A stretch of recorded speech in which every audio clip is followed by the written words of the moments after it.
Bom dia, boa tarde, queridos irmãos. Aqui é Jorge Campos, falando-vos de Cincinnati. Leiam comigo, se faz favor, em Efésios capítulo 1, versículo 5. Efésios capítulo 1, versículo 5. Aí vê-se que Paulo, nesta carta que ele está, ou epístola que está a escrever aos Efésios, ele está a abençoar o Pai, e diz que o Pai nos escolheu. E no versículo 5 diz, nos predestinou para Ele, para se virmos a ser filhos dEle, por meio de Jesus Cristo. Nos predestinou para sermos filhos dEle, por meio de Jesus Cristo. Queridos irmãos, o Pai tem um plano, um objetivo de fazer a humanidade. E esse objetivo, esse plano, é de virmos a ser filhos de Deus por meio de Jesus Cristo. Vejam como Jesus Cristo explicou isto em Mateus capítulo 11. Mateus capítulo 11, versículo 26 a 27, diz assim, Mateus 11, versículo 26 a 27, diz assim, sim, ó Pai, porque assim foi do teu agrado. Sim, Pai, isto foi a tua vontade. E a tua vontade, Pai, foi, no versículo 27, tudo me foi entregue. Todas as coisas foram entregues pelo Pai. Jesus Cristo está a dizer que tudo foi posto nas mãos, foi confiado, foi delegado a Jesus Cristo para Ele executar. Isto é, para Ele executar o plano de salvação, para Ele executar, isto é, Jesus Cristo executar, debaixo do comando, debaixo da autoridade, debaixo do bom prazer e da vontade do Pai, para Jesus Cristo executar a responsabilidade que foi dada a Ele de trazer muitos filhos e filhas à glória.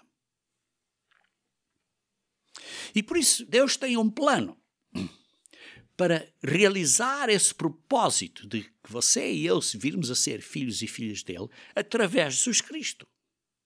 E esse plano tem um certo fundamento de passos para nós podermos seguir esses passos e andarmos para a frente para chegarmos à perfeição. Isto é, para virmos a ser filhos e filhas de Deus. Vejam, por exemplo, em Hebreus capítulo 6. Hebreus capítulo 6.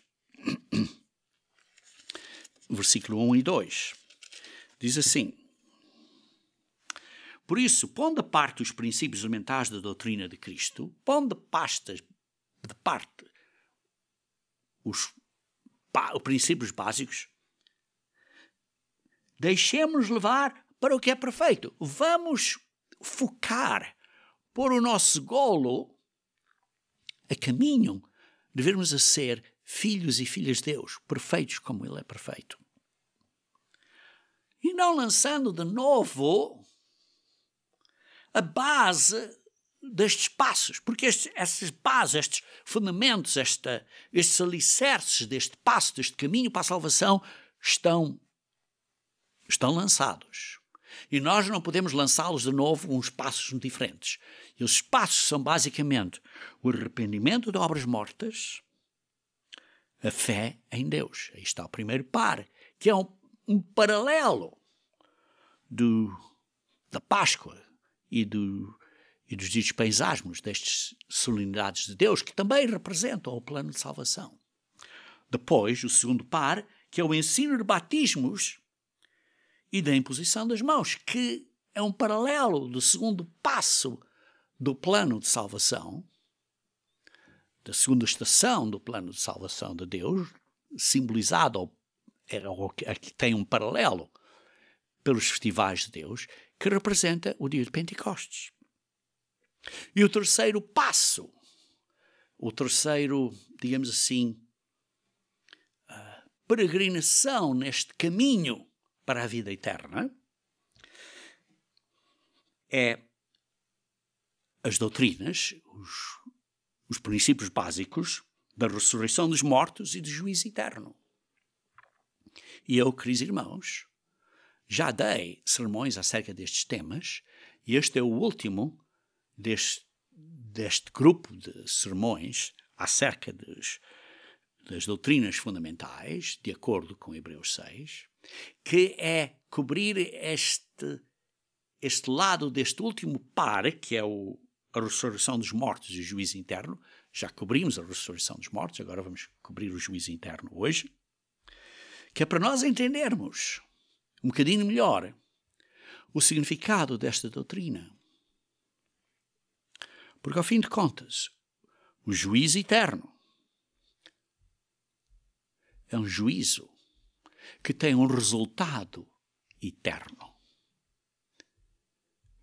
O juízo é uma decisão.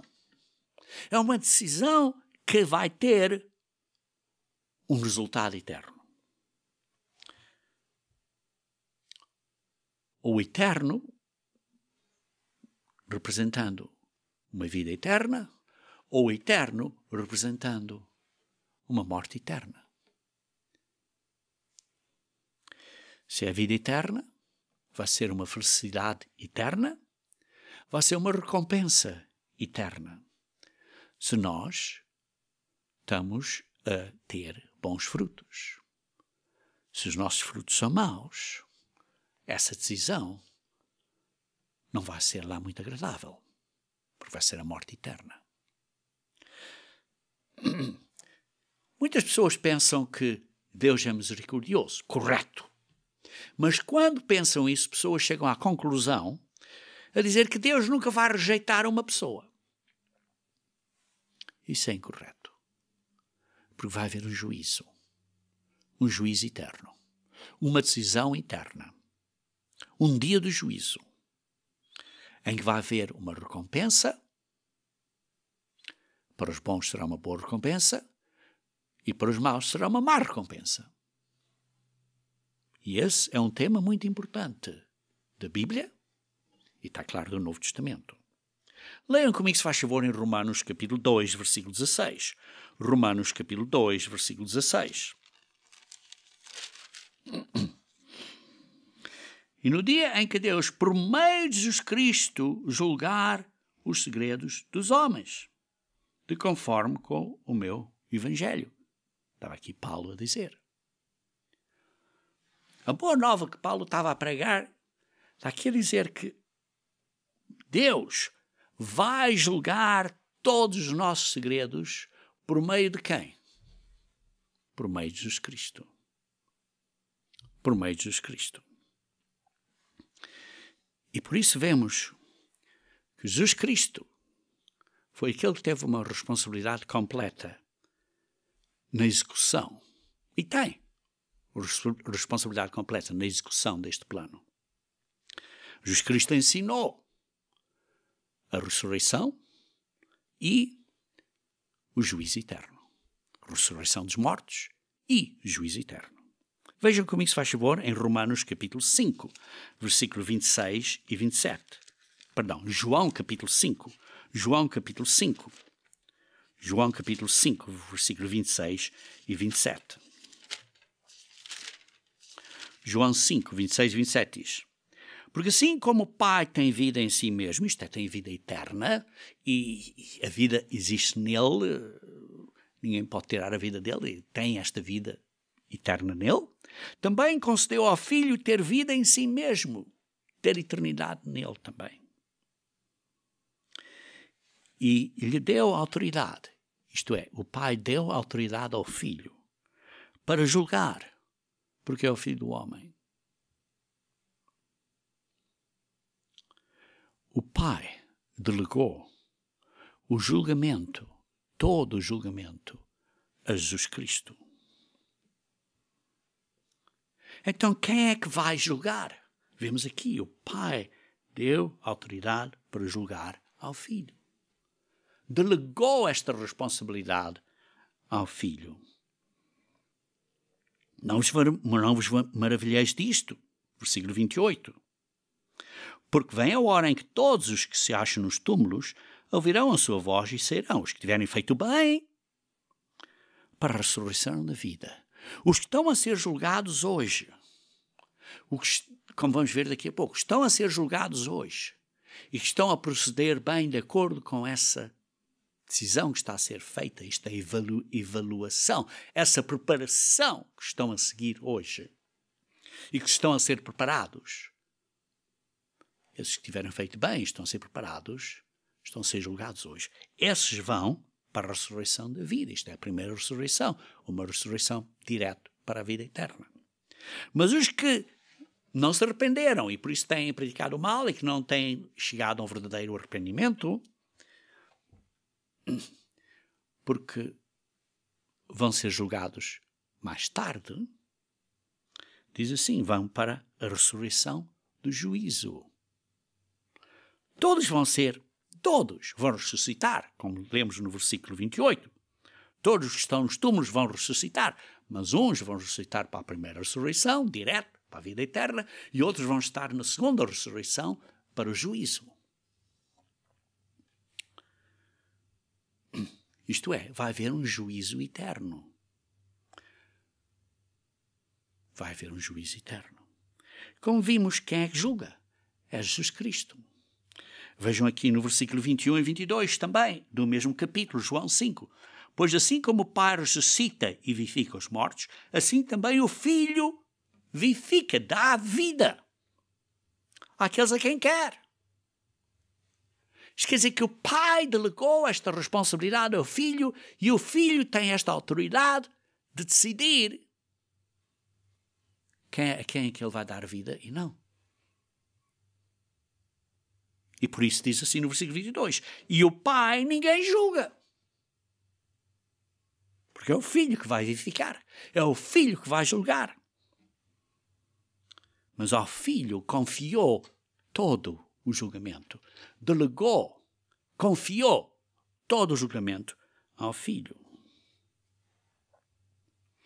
Vejam também em Atos capítulo 17, versículo 30. Atos 17, versículo 30 e 31. Ora, não levou Deus em conta os tempos de ignorância, agora, porém, notifica aos homens que todos, em toda a parte, se arrependem. Aqueles que estão a começar a entender a verdade, quando houve ignorância, quando tinham este véu na cabeça, não entendiam. Mas quando Deus tira o véu da cabeça, quando Deus chama a você e a mim e notifica a nós, agora estás a entender, quando notifica a nós isso, seja onde nós estejamos em Portugal, estejamos no Brasil, estejamos em Angola, estejamos em Moçambique, esteja onde estejamos, diz, isto é em toda a parte, que se arrependam. Temos que mudar a nossa maneira de viver. Porque quando estabeleceu um dia, vai haver o dia de juízo, um dia em que há de julgar o mundo. Todas as pessoas que jamais viveram vão ser julgadas. Vão passar por este período de decisão, de provação. Há de julgar o mundo com justiça. Vai ser julgado de uma maneira correta. Por meio de quem? De um varão que destinou e acreditou diante de todos, ressuscitando dentre os mortos. Diz aqui, vai julgar o mundo com justiça por meio de Jesus Cristo. Por meio de Jesus Cristo. Porque é o Filho do Homem. Por outro lado, Jesus Cristo diz, como lemos aqui em João capítulo 8,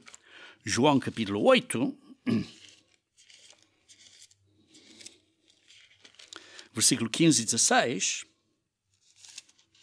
diz assim, vocês, Jesus Cristo dizer ao povo ali, não julga, vocês as pessoas julgam segundo a carne. Vocês, as pessoas, estão a julgar de acordo com a carne. Isto é, de de maneira que veem certas coisas, estão a fazer um julgamento, estão a fazer decisões baseadas no que parece ser. No que parece ser. Mas Jesus Cristo diz: eu ninguém julgo pela carne, pelo que parece ser. Porque se eu julgo, versículo 16, o meu juízo é verdadeiro, não é pelo que parece ser. Porque não sou eu só que estou a julgar, porém eu, aquele que me enviou, que é o Pai, estamos a julgar a você. Porquê? Porque eu sou responsável ao Pai. E está claro, Jesus Cristo é justo e vai julgar de acordo com os nossos corações. Vai fazer um julgamento verdadeiro e correto, de acordo com a vontade do Pai. Jesus Cristo vai voltar como Rei dos Reis e Senhor dos Senhores, não é? Sim.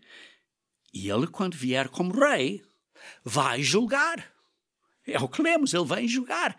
Foi tudo dado ao Filho para julgar, como lemos. Veja então aqui em Salmo 98. Salmos 98. Salmo 98. Para pôr em contexto, vamos ler aqui uma parte do Salmo, diz assim: cantai ao Senhor, ao Yahweh, um cântico novo, porque Ele tem feito maravilhas. Veja também, por exemplo, no versículo 5 e 6. Cantai com harpa, louvores ao Senhor, ao Jeová, ao Yahweh. Com harpa e voz de canto, com trombetas e ao som de buzinas, exaltai perante o Senhor.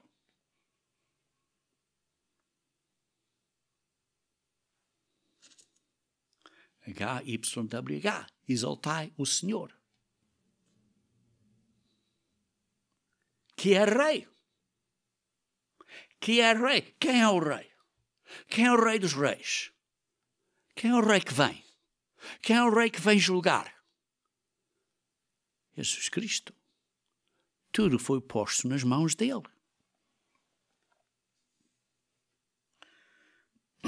Ruja o mar e a sua plenitude, o mundo e o que nele habitam. Os rios batam palmas e juntos cantem de júbilo os montes, na presença do Senhor.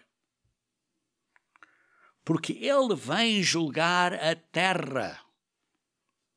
Julgará o mundo com justiça e os povos com equidade. Vem julgar.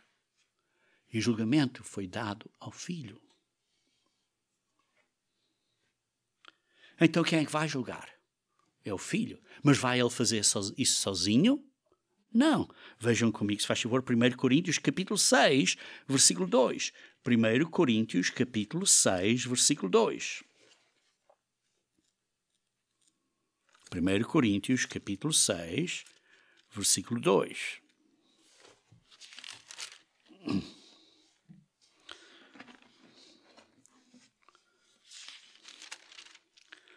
Ou não sabeis que os santos, que somos nós, hão de julgar o mundo? Ora, se o mundo deverá ser julgado por vós, sois acaso indignos de julgar as coisas mínimas? Não sabeis que vamos até julgar os próprios anjos? Até vamos julgar os próprios anjos. Isto é, nós vamos ajudar a Jesus Cristo a fazer o julgamento. Tal como Jesus Cristo, a ele foi dado a responsabilidade de fazer o julgamento, e foi ele delegado isso, ele também vai delegar a nós essa autoridade. Por todos nos sentarmos aí a fazer julgamentos, digamos assim, em paralelo. E o que é que vamos usar, o que é que vai ser usado para fazer o julgamento? Qual é o padrão? Baseado em quê? Vejam em Eclesiastes capítulo 12.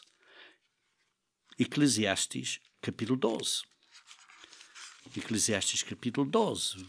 Começando uma vez mais para ver o contexto aqui, no versículo 1. Diz assim: lembrai-te do teu Criador nos dias da tua mocidade. Sim, quando és jovem, lembra-te. Antes que venham os dias maus e chegam os anos dos quais dirás, não tenho neles prazer, que as coisas não vão ser assim tão fáceis e vou ter dificuldades de saúde, ou seja o que for. Enquanto és jovem, enquanto tens saúde, lembra-te de Deus. Lembra-te de Deus. Mas agora, lê um bocadinho mais adiante, ao fim deste capítulo. Sim, diz assim, versículo 13 e 14. De tudo que se tem ouvido, assuma esta. Teme a Deus e guarda os seus mandamentos, porque isto é o dever de todo o homem. Porque Deus há de trazer a juízo. Deus há de trazer a juízo.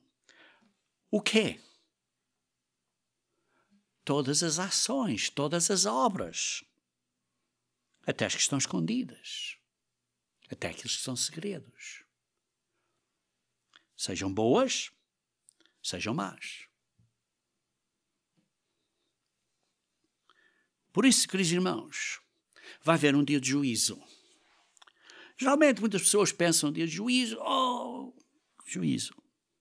Mas lembram-se que o dia de juízo se vai trazer justiça, vai trazer juízo para sermos julgados de acordo com as obras que são boas. Então, o dia de juízo deve ser um dia de alegria. Um dia de grande alegria. Um dia de grande excitação. Um dia de grande entusiasmo. Porquê? Porque é o dia em que Deus vai informar a você e a mim, a todos nós, o que você e eu vamos fazer exatamente, aonde é que vamos fazer isso, como é que vamos fazer, para a eternidade inteira. É o dia em que você vai receber o seu emprego. É por isso que você, por exemplo, você busca um emprego e um dia diz, olha, tenho um emprego e vou fazer isto, fica todo excitado, não é? É o dia do juízo, é o dia em que Deus vai dar a você a boa nova do qual vai ser o que é que você vai fazer pela vida eterna. E vai ser a coisa perfeita, ideal para você. Ideal para você. Porque você vai estar completamente satisfeito com isso pela vida eterna. Vai ser o momento maior da sua vida. E por isso o dia de juízo não é o dia de ser triste. É o dia representado por aquele casamento da noiva com o noivo. Vejam em Apocalipse 19, versículo 9. Apocalipse 19, versículo 9.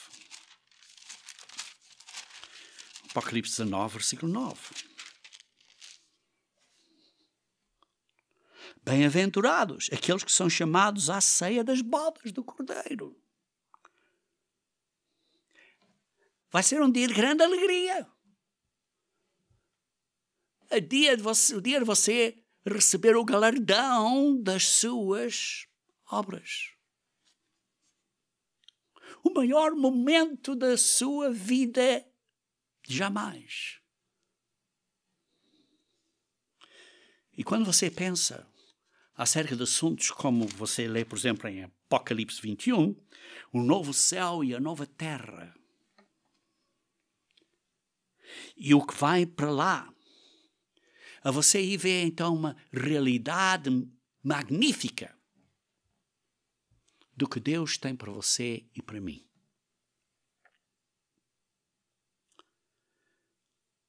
E por isso é que Jesus Cristo disse em João capítulo 14, versículo 2, João 14, versículo 2. Diz assim: na casa de meu pai há muitas moradas. Se assim não fora, eu teria dito, pois vou preparar-vos lugar. Deus tem muitas oportunidades de ofícios, de coisas para você fazer que vai dar a você. A uma pessoa isto, outra pessoa aquilo, outra pessoa aquela. Vai ter muitas oportunidades. Porque a realidade do novo céu e da nova terra e da eternidade para lá é uma coisa fantástica que você nem consegue hoje em dia entender. E por isso esse dia de juízo vai ser um dia de grande excitamento. Porque você vai receber a recompensa pelas suas obras. Vejam Apocalipse capítulo 20, versículo 11 e 12. Apocalipse capítulo 20, versículo 11 e 12.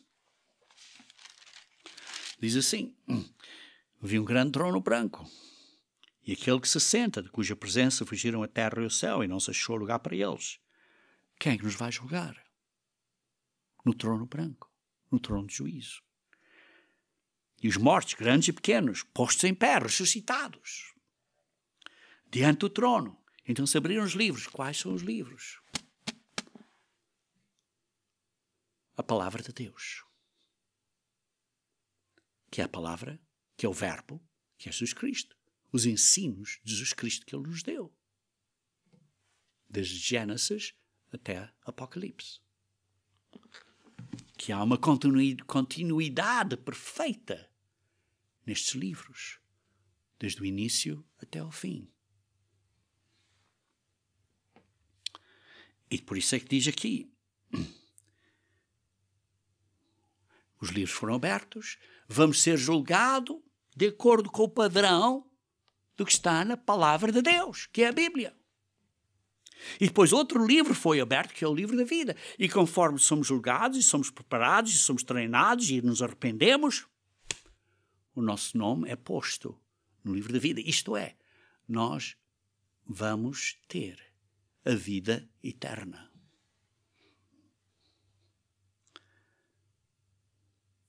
E por isso diz assim, fomos julgados. Estes que morreram, que estão ressuscitados, vão ser julgados segundo as suas obras. O que nós fazemos, as nossas ações, de acordo com os padrões dos livros. De acordo com os mandamentos de Deus e ensinos de Jesus Cristo. Por isso vimos quem é que nos vai julgar. Vimos como é que vamos ser julgados, baseados em quê. E agora vamos ver quando é esse julgamento então. Quando é o julgamento? Vai ser uma decisão assim rápida? Ou vai ser um processo de provação? Vejam, por exemplo, em 1 Pedro, capítulo 4, versículo 17. 1 Pedro, capítulo 4, versículo 17.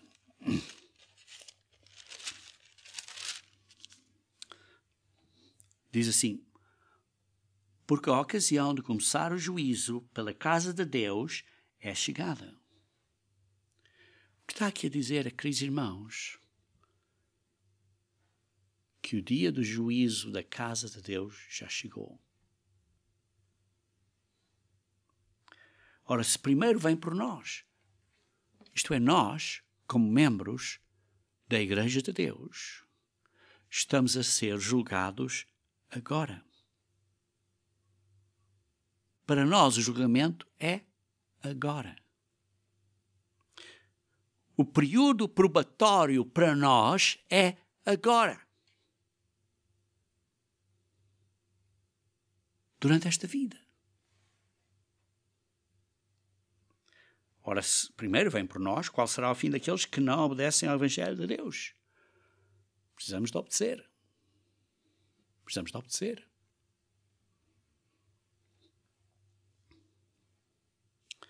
E por isso a lição para nós, na Igreja de Deus, é a seguinte: tomem cuidado. Estejam a ter cuidado com as nossas obras, porque estamos a ser provados agora. Vejam aqui em Lucas capítulo 21. Lucas 21, versículo 34 a 36. Lucas 21, 34 a 36. Acautelai-vos. Tenham cuidado. Cautela. Estejam acordados. Acautelai-vos. Por vós mesmos.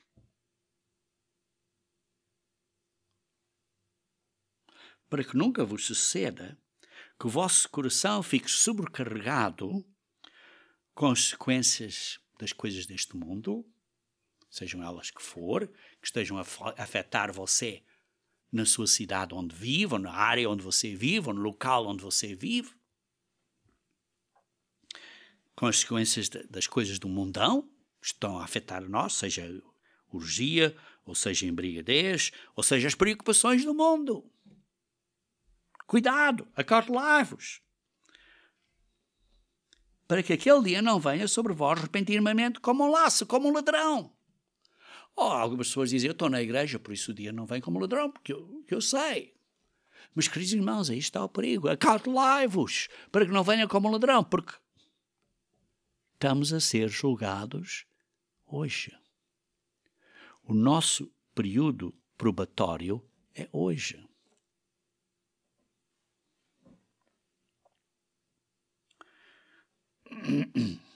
Vigiai a todo o tempo, diz no versículo 36, orando para que possam escapar todas as coisas que têm que suceder, seja o que for. Vão ter provações, vão ter testes na sua vida, na minha vida, e todos nós vamos ter. E temos que vencer. Temos que vencer. Porquê? Porque estamos a ser medidos. Estamos a ser avaliados. Estamos a ser provados. Então você passa a prova ou não?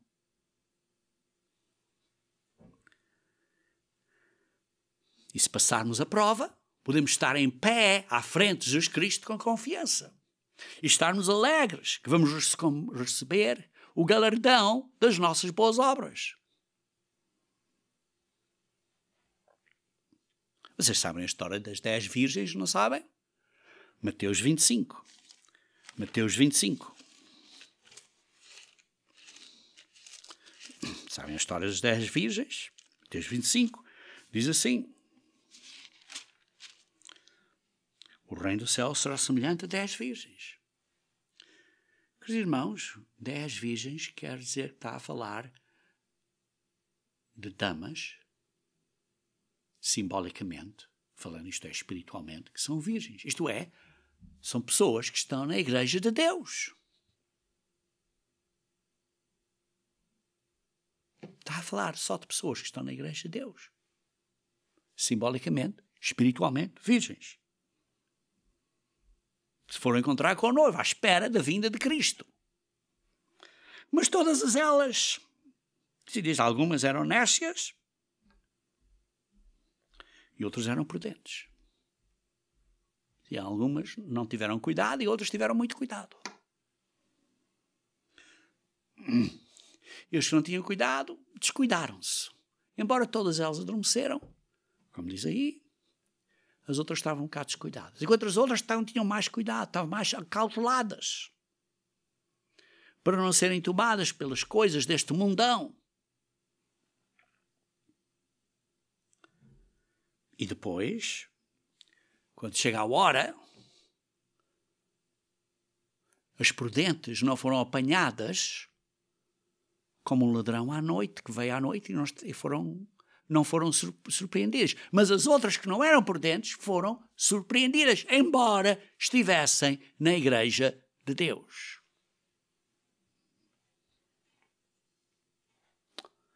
Queridos irmãos, Todas as pessoas vão ter que morrer. Facto. Todas as pessoas vão ter que morrer. Mas há um período de provação, provatório. Nós temos que viver por esta vida e vai haver um período de provação. Alguns estão a ser provados agora, outros vão ser provados depois. E a ressurreição é esse período de juízo. Vejam em Hebreus capítulo 9. Primeiro ver em Hebreus capítulo 9. Hebreus capítulo 9. Versículo 27. Diz assim: E assim como aos homens está ordenado morrerem uma só vez. Todos os homens vão morrer uma vez. Vindo depois o juízo, a decisão. A decisão. Perdão, alguns de nós estamos a ser provados agora, outros vão ser provados depois. Vejam, por exemplo, no Apocalipse 11, versículo 18. Porque vamos ver que a ressurreição é o período, é um período de julgamento. Apocalipse 11, versículo 18, diz assim. Está a falar da sétima trombeta, como lê-se no versículo 15, e a ressurreição. Vê-se assim, o reinará nos séculos, e vai haver a ressurreição na sétima trombeta. Lemos isso de 1 Coríntios 15, cerca do versículo 51, 52, à volta disso. E vemos assim que, no versículo 18, diz assim: Na verdade, as nações se enfureceram, chegou, porém, a ira do Senhor, e o tempo determinado, para serem julgados os mortos. Para serem julgados os mortos. Vai haver um período para os mortos serem julgados. Isto é muito importante, nós entendermos isso, queridos irmãos. Esse período de julgamento dos mortos é quando são ressuscitados.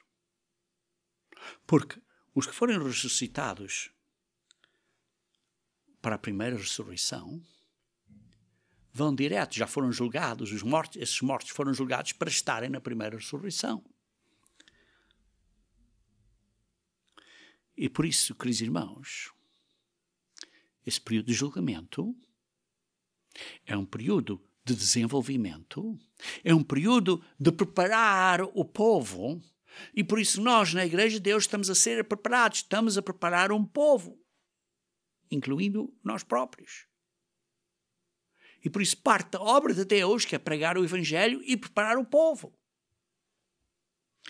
E este período de desenvolvimento, de preparação do povo, de provação do povo, é um período de julgamento. E a Igreja está a ser julgada hoje.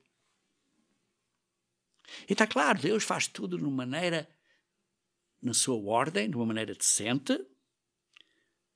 E hoje estão a ser desenvolvidos, estão a ser preparados aqueles que vão ajudar a Jesus Cristo quando Ele voltar no milénio. E então vão ajudar a Jesus Cristo no milénio a julgar e a desenvolver e a encorajar as outras pessoas que estão a viver no milénio. Os seres humanos que vão sobreviver este período do fim.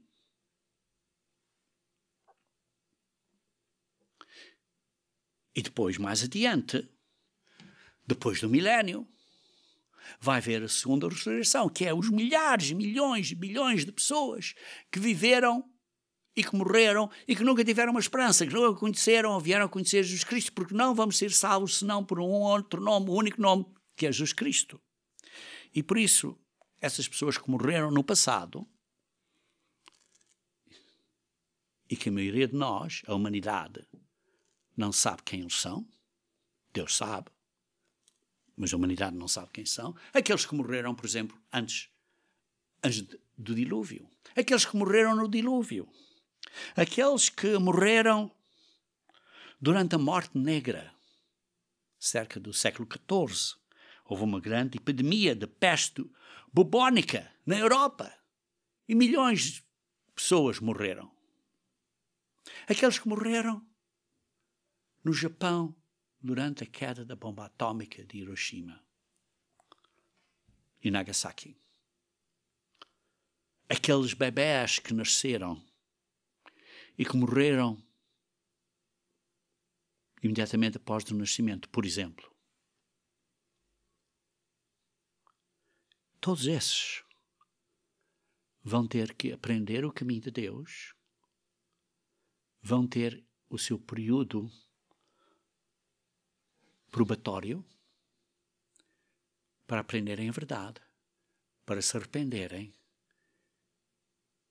para receberem o Espírito Santo, para vencerem até ao fim, para provarem com boas obras que, de facto, estão no caminho da perfeição, no caminho da vida eterna, para depois poderem receber, ao fim desse período de juízo, o julgamento, o juízo eterno, para a vida eterna, com as suas várias responsabilidades, onde há muitas moradas nesta eternidade do novo céu e da nova terra para eles. Ou se eles, depois do sacrifício de Cristo e tudo que eles vierem a conhecer e o sangue de Cristo e não se arrependerem, infelizmente esses vão sofrer a segunda morte, a morte eterna. Queridos irmãos, vai haver estas ressurreições. Vejam aqui em Apocalipse capítulo 20. Apocalipse capítulo 20. Como acabei de mencionei de duas ressurreições. No versículo 4 diz assim: vi também tronos e estes sentados, aqueles quais foi dada a autoridade de julgar. E estes foram os que foram ressuscitados na primeira ressurreição. E esses viveram e reinaram com Cristo durante 1000 anos. O resto dos mortos não viveram até que os 1000 anos se completassem. Porque esses que ressuscitaram primeiro, ao início do milénio, esses são parte da primeira ressurreição. O resto dos mortos estarão na segunda ressurreição. Bem-aventurado e santo, versículo 6, é aquele que tem parte na primeira ressurreição, sobre esse a segunda morte não tem autoridade. Porquê? Porque a primeira ressurreição eles vão diretos para a vida eterna. Queridos irmãos, temos que provar, se você está a entender esta verdade, se você está a ser chamado agora, você e eu precisamos de provar, precisamos de passar a prova, precisamos de vencer até ao fim. Mas se não, aqueles que não estão a ser chamados vão ser ressuscitados na segunda ressurreição. E para esses, Jesus Cristo mencionou, por exemplo, em Mateus capítulo 11, versículo 20 a 24, Mateus 11, versículo 20 a 24,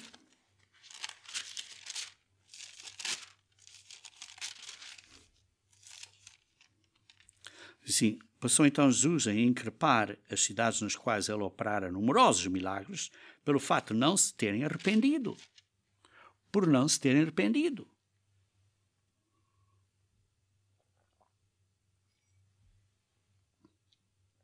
Ai de ti, Corazim, ai de ti, Betsaida, porque se em Tiro e em Sidom se tivessem operado os milagres que em vós se fizeram, há muito que elas se teriam arrependido com pano de saco e cinza. E, contudo vos digo, no dia do juízo, quando eles foram ressuscitados depois do milénio, nesse dia do juízo, haverá menos rigor para Tiro e Sidom do que para vós outros, porque vão ser ressuscitados ao mesmo tempo. Jesus Cristo repetiu isso no capítulo 12, no versículo 41 e 42.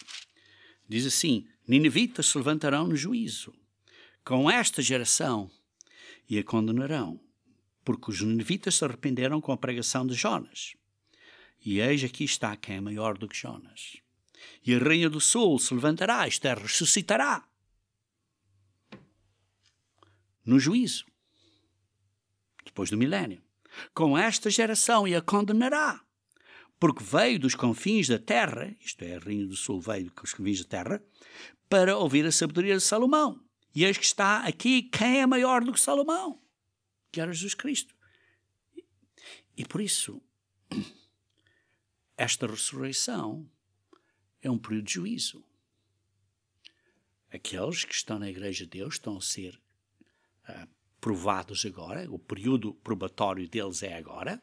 Aqueles que não estão na Igreja de Deus, que não estão a conhecer a verdade, vão ter essa chance que nunca tiveram depois do milénio, quando vão ser ressuscitados no que chamamos a segunda ressurreição, e vão ser ressuscitados ao mesmo tempo que esses israelitas que não entenderam a verdade. Esse é o grande simbolismo do Vale dos Ossos Secos, de Ezequiel 38, ou 37, parece que é 37, desculpem. E por isso, vemos que a ressurreição é um período de juízo. E depois, o que tivemos aqui é como se fosse um assunto a ser tratado no tribunal. Agora, para você, para mim, para nós estamos à frente deste tribunal e existe um procurador. Existe uma pessoa que está a instituir procedimentos legais contra você e contra mim. Existe um que está a acusar a você e a mim. E esse é Satanás. Vejam Apocalipse capítulo 12, versículo 9 a 10. Apocalipse capítulo 12, versículo 9 e 10. Apocalipse 12, versículo 9 e 10. Diz assim: E foi expulso o grande ladrão, a antiga serpente, que se chama o diabo, e Satanás, o sedutor, aquele que engana, que seduz o mundo todo, e foi tirado para a terra, com ele os seus anjos, isto é, os seus demónios. E vi grande voz do céu proclamando: Agora veio a salvação, o poder, o reino do nosso Deus e a autoridade do seu Cristo, pois foi expulso quem? O acusador, o caluniador, o procurador, aquele que está a tentar instituir procedimentos contra você, dizendo a Deus que você merece a morte e que eu mereço a morte. Esse que nos acusa dia e noite diante do nosso Deus, que é aquele que é o procurador que está a nos acusar dia e noite à frente do Pai. Por outro lado, neste caso de tribunal, quem é o nosso advogado de defesa? Veja 1 João capítulo 2, versículo 1. 1 João capítulo 2, versículo 1. 1 João capítulo 2, versículo 1. Filhinhos meus, estas coisas vos escrevo para que não pequeis. Se todavia alguém pecar, temos advogado junto ao Pai. Temos um advogado de defesa junto ao Pai. Jesus Cristo, o justo. O seu advogado de defesa é Jesus Cristo. O meu advogado de defesa é Jesus Cristo. Vejam também Hebreus capítulo 7. Hebreus capítulo 7. Hebreus capítulo 7 diz aí, por exemplo, ao fim do versículo 21, diz assim: O Senhor jurou, isto é o Pai, jurou e não se arrependeu, dizendo: Tu, Jesus Cristo, és sacerdote para sempre. Jesus Cristo é o nosso sumo sacerdote, é o nosso advogado de defesa.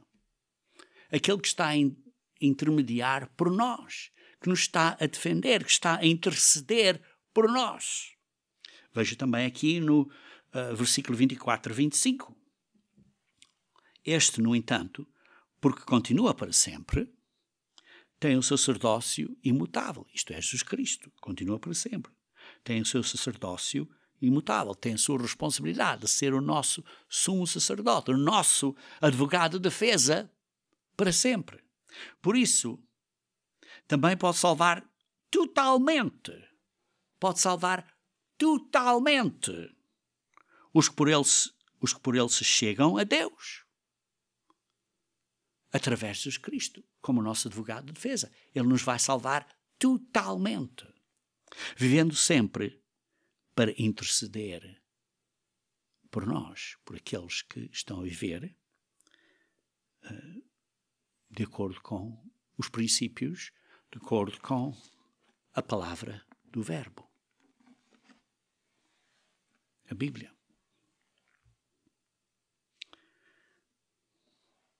Queridos irmãos, quem é o nosso advogado de defesa? É Jesus Cristo. Quem é o nosso procurador, aquele que nos ataca? É Satanás. Quem são as testemunhas? As testemunhas, um é Deus. O próprio Deus é uma testemunha. Veja aqui 1 Samuel, capítulo 12, versículo 5. 1 Samuel, capítulo 12, versículo 5. Quando o novo templo foi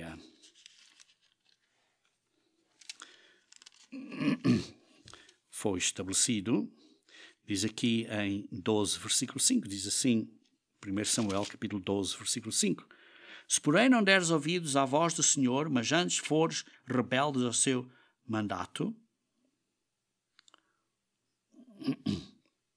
Perdão, estou a ler o versículo 15, devia de ler o versículo 5, desculpem. E ele lhes disse ao Senhor, o Senhor é testemunha contra vós outros. E o seu ungido é hoje testemunha do que nada temos achado nas minhas mãos. E o povo confirmou, Deus é testemunha. Desculpa, que era quando Samuel estava a assumir o seu cargo. E diz aqui, Deus é testemunha.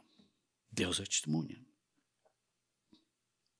Veja também em Romanos capítulo 1, versículo 9. Romanos 1, versículo 9.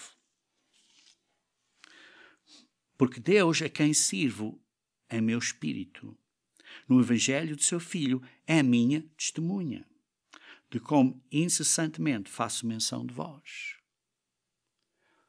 Paulo está a dizer, Deus é a minha testemunha. Deus é a nossa testemunha. Ele é que vê o que nós fazemos e o que nós não fazemos. Veja também em 1 Tessalonicenses, capítulo 2, versículo 10. 1 Tessalonicenses, capítulo 2, versículo 10. 1 Tessalonicenses, capítulo 2, versículo 10. Vós e Deus sois testemunhas do modo porque piedosa, justa e irrepreensivelmente procedemos em relação a vós outros que credes. Isto é, vocês, os membros da igreja e Deus, são testemunhas. Por isso, quem são as testemunhas? Queridos irmãos, as testemunhas é Deus, são os anjos, são os irmãos na igreja. Somos testemunhas. E as nossas obras são nossas testemunhas. Vejam Apocalipse capítulo 2. Apocalipse capítulo 2, sim, Apocalipse 2 e capítulo 3. Mas vamos ver alguns versículos primeiro em capítulo 2 e depois em capítulo 3. Apocalipse capítulo 2, que nestas cartas às 7 igrejas, veja, por exemplo, aqui no versículo 2. Conheço as tuas obras. Veja, por exemplo, no versículo 19, também do capítulo 2. Diz assim, conheço as tuas obras. Veja também, por exemplo, no capítulo 3, versículo 8. Conheço as tuas obras. Eis que tenho posto diante de ti uma porta aberta, que ninguém pode fechar, e que tens pouca força, entretanto guardaste a minha palavra e não negaste o meu nome. Aqui estão boas obras. E o testemunho são as obras. Mas, por outro lado, veja aqui no versículo 15, também de Apocalipse capítulo 3, diz assim, conheço as tuas obras, que nem és frio nem quente. As tuas obras não foram boas. Então, quem são as testemunhas? Deus, os nossos irmãos, os anjos que nos veem e as nossas obras. E por isso estamos aqui perante o tribunal. E neste tribunal, Satanás olha para o que você fez e acusa você perante o Pai. Olha, ponha o seu nome aí. Olha, pessoa tal, Ponha o seu nome. Olha o que ele ou ela fez. Ou o que ela está a fazer. E depois Cristo, o seu advogado de defesa, diz sim, mas olha como ele ou ela se está a arrepender. Está a mudar a sua vida. Foi batizado e os seus pecados do passado foram perdoados. Mas então Satanás diz, mas olha, mas ele continua a fazer isto.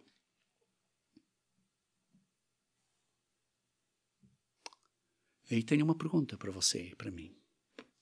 Quanta munição é que você está a dar a Satanás para acusar você?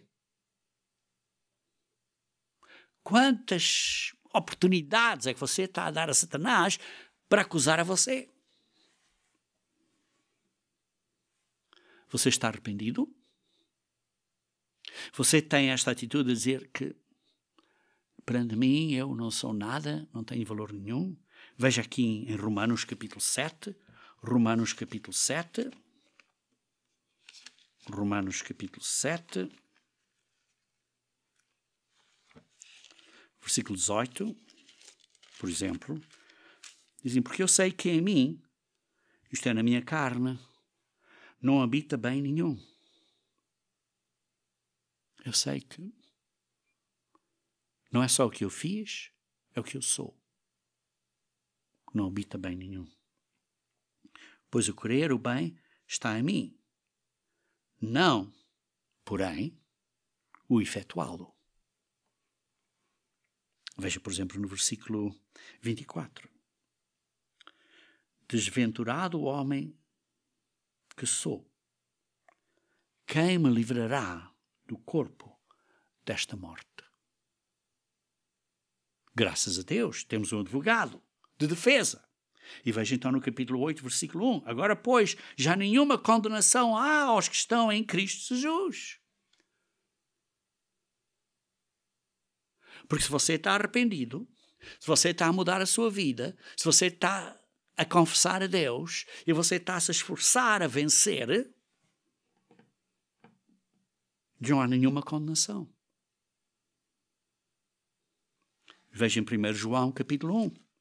1 João capítulo 1.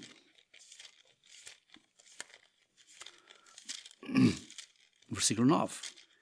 1 João capítulo 1. Versículo 9. Se confessarmos os nossos pecados, Ele é fiel e justo para nós, para nos perdoar os pecados e nos purificar de toda a injustiça.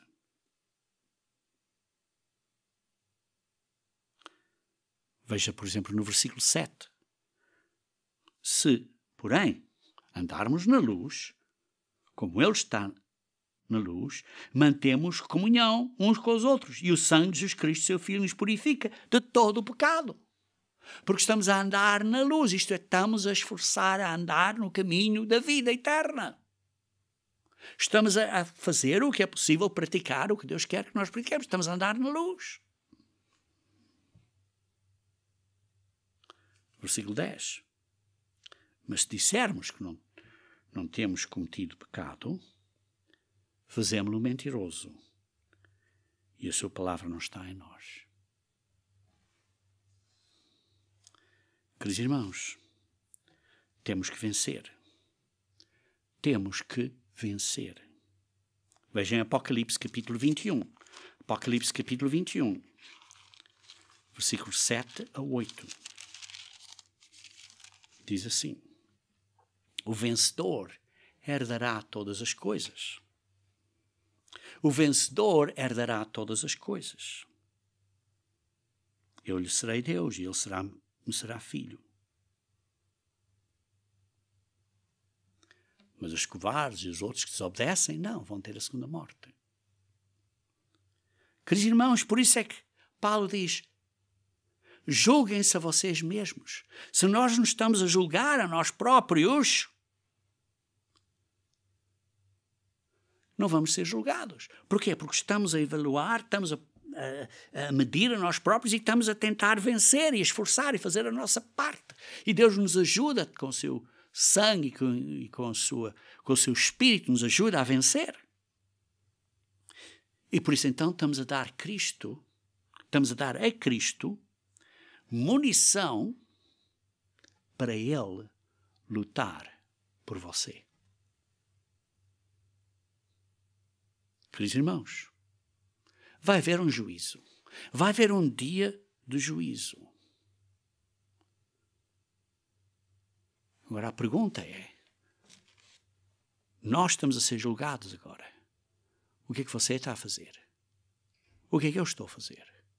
Estamos a pôr o coração na obra de Deus? E o que é a obra de Deus? A obra de Deus é fazer de nós filhos e filhas de Deus. E parte dessa obra é pregar a boa nova do reino de Deus ao mundo como testemunho. E parte dessa obra é de nos prepararmos e ajudarmos a outros a serem preparados. Seja na nossa própria vida, seja no nosso matrimónio, seja na nossa maneira de educar filhos, estamos a nos preparar. Queridos irmãos, a doutrina do juízo eterno é fundamental para o caminho de salvação. É uma doutrina básica da Igreja de Deus. Este fundamento, esta fundação, esta base está posta aí para nós. Agora a nossa responsabilidade é usar esta base e andar no caminho da perfeição.